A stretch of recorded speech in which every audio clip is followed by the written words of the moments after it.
کلیسیا نہیں کہلائے گی، ایمانداروں کی جماعت گرنتھیوں بات کرے گی، ایمانداروں کی جماعت کو پالوس رسول کلیسیا کرے گا۔ اس لیے کلیسیا کے لیے لازمی ہے اپنے خداوند یسوع مسیح کی مرضی کو پورا کرے، اپنی مرضی نہ کرے۔ یسوع مسیح نے کہا اگر انسان ساری دنیا حاصل کر رہا ہے اور اپنی جان کا نقصان کرے کی فائدہ؟ روٹی کھان تو بغیر بندہ زندہ رہ سکتا ہے؟ رہ سکتا کہ نہیں؟ پہلے رہ سکتا زندہ کہ نہیں؟ خدا انسان نہیں رہ سکتا۔ کلام مقدس خدا کی آواز، خدا کا کلام، یہ روحانی غذا ہے۔ اگر یہ نہ کھائی جائے تو کیا روحانی طور پر انسان زندہ رہ سکے گا؟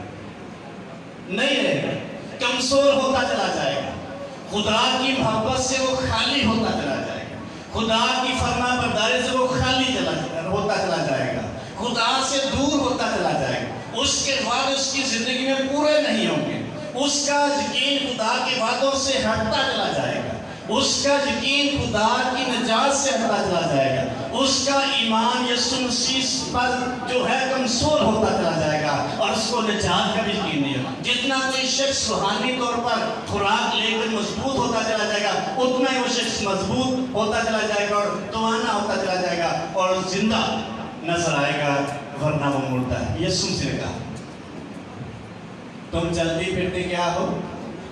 لاش، سفیدی پھری ہوئی کیا ہو؟ قبر ہو، کیونکہ تم کلام کو اپنی زندگی میں جگہ نہیں دیتے۔ کیسے ہم روحانی طور پر زندہ رہ سکتے ہیں؟ یسوع مسیح بھی ہم کلام ہوتے کے لیے سے یہی کہہ رہے ہیں۔ نمبر 1، آپ کی رفاقت کلیسیا میں ہونی چاہیے۔ اگر رفاقت نہیں ہوگی ہم کمزور ہوتے چلے جائیں۔ جو بھی شخص کم رفاقت رکھتا ہے وہ شخص روحانی طور پر کمزور ہوتا چلا جاتا ہے۔ جسمانی طور پر تو بے شک وہ موٹا ہے، صحت مند ہے، لیکن روحانی طور پر وہ شخص مضبوطی کی بجائے کمزوری کی طرف جانا شروع ہو جائے گا۔ کیسے پتہ چلے گا؟ خدا کے وعدوں پر اس کا یقین کم ہونا شروع ہو جائے گا، خدا کے ساتھ فیلوشپ اس کی کم ہوتی چلی جائے گی، کمزور ہوتا چلا جائے گا وہ شخص۔ بائبل مقدس اس میں پڑھنا بڑا مشکل ہو، دعا کرنا اس میں بڑی مشکل ہو جائے گا، خدا کی فرما برداری کرنا اس میں بڑا مشکل ہو جائے گا، خدا کی تابع فرمانی کرنا بڑا مشکل ہو جائے گا، اور وہ شخص آہستہ آہستہ کمزور ہوتا چلا جائے گا اور دنیا داری کے خیالات اور دنیا داری کی فکریں اس کی زندگی میں قیدی ہوتی چلی جائیں گی اور وہ شخص جسمانی طور پر ہو سکتا ہے مضبوط ہوتا چلا جائے لیکن روحانی طور پر کمزور ہوتا چلا جائے۔ اس سے فیلوشپ، رفاقت، کلیسیائی رفاقت ایماندار شخص کے لیے انتہائی ضروری ہے، جو آج کل بہت کم لوگ ہیں۔ صبح کو مجھے بتا رہا تھا ایک جگہ پہ چرچ ہے اور وہ 85 سال، ترکی میں ایک چرچ ہے، 85 سال سے اس کا کیس چل رہا تھا اور وہ کیس مسلم جیت گئے ہیں اور انہوں نے مسجد بنا دی ہے۔ چرچ کیوں بنی ہے مسجد؟ کلیسیا اگر موجود ہوتی مسجد بن سکتی تھی؟ خدا کے لوگوں کی موجودگی ابلیس پر غالب آنے کے لیے بہت بڑا ہتھیار ہے۔ ابھی وہاں مسجد ہے، چرچ کی جگہ جہاں خدا کی حضوریت۔ کیسے ایماندار شخص چرچ میں آ کر مضبوط ہوتا ہے؟ چرچ میں خدا کی خصوصی طور پر حضوری ہوتی ہے۔ خدا ہر جگہ موجود ہے کہ نہیں؟ ہر جگہ موجود ہے۔ خدا موجود ہے ہر جگہ کہ نہیں؟ ہاں جی، ہر جگہ موجود ہے خدا، یہ نہیں کہہ سکتے چرچ میں موجود، لیکن خدا کی حضوری، روح القدس کی موجودگی، روح القدس کی جنبش، خدا کی بلیسنگ کو ریلیز کرنے کا جو جگہ ہے وہ چرچ بلڈنگ ہے، وہ چرچ کی جگہ ہے جہاں ایماندار اکٹھے ہوتے ہیں۔ خدا ہر جگہ اس کی حضوری ہر جگہ موجود نہیں. اسی ایماندار شخص کو چرچ میں آنے کی ضرورت ہے. کیسے؟ خروج کی کتاب میں لکھا ہوا ہے موسیٰ نبی کو خدا نے کہا ایک خیمہ بنا، اور اس نے خیمہ بنایا اور سارے لشکر سے ہٹ کر تھوڑا سا دور جا کے وہاں اس نے خیمہ لگا دیا، اور جب بھی خدا سے ملاقات کرنی ہوتی، جب بھی خدا سے دعا کرنی ہوتی، خدا سے پیغام لینا ہوتا، موسیٰ نبی اس خیمے میں جاتا. لشکر میں سے نکل کر کہاں جاتا؟ خیمے میں. جو ہی وہ خیمے میں داخل ہوتا، لکھا ہے خیمے کے دروازے پر خدا کا وہ ٹھہر جاتا. اس کا مطلب جو خیمہ تھا، جو خدا کی حضوری کے لیے ایک خیمہ یا گھر بنایا گیا تھا، اس کو مخصوص کیا گیا تھا خدا کی حضوری وہاں خصوصی طور پر ٹھہر جاتا.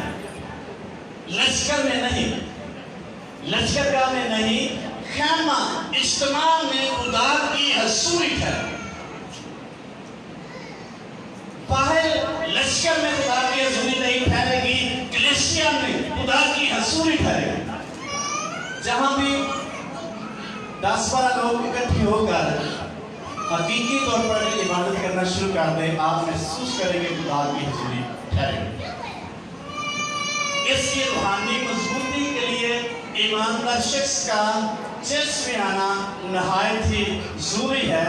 اگر وہ جسمانی طور پر بڑا ہوشیار ہے، ہو سکتا ہے، لیکن وہ شخص خدا سے دور ہوتا چلا جائے گا، روحانی طور پر کمزور ہوتا چلا جائے گا. کون سی چیزیں اس کو کمزور کر سکتے؟ ہو سکتا ہے وہ شخص خدا کا کلام سننے کی توفیق نہ رکھتا ہو، نہ سنے اور دنیا داری میں کھوجے اور کسی ایسی صحبت کا حصہ باندھے جہاں وہ نشہ کرنا شروع کر دے.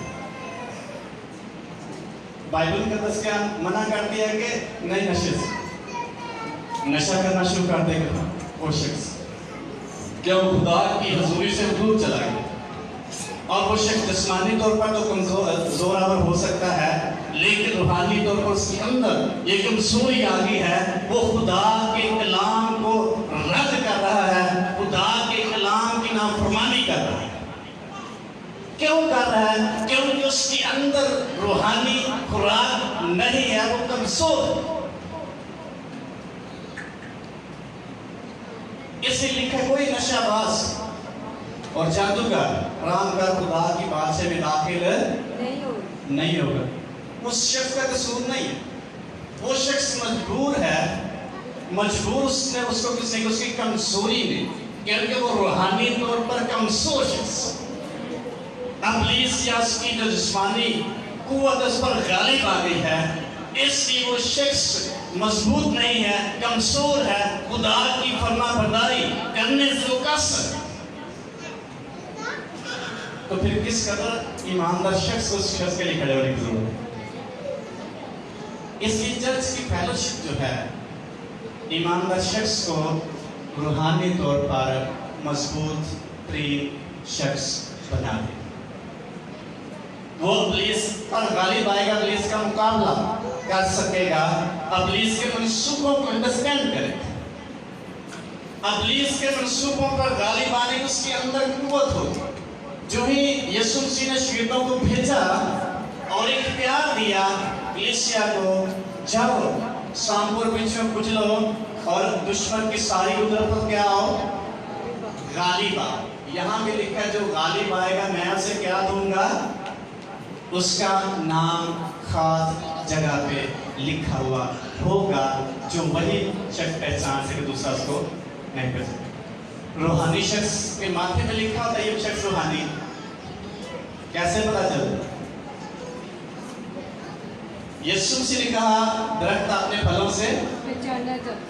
اس کی دعائیہ زندگی، اس کی کلیسیا زندگی، اس کی خدا کے ساتھ کمٹمنٹ، اس کا روحانی طور پر سمجھ رکھنا، اس کے کاموں سے پتہ چلے گا یہ شخص واقعی خدا کا بندہ ہے، خدا کی بندی. کیسے غالب آ سکتے ہیں کمزوریوں پہ؟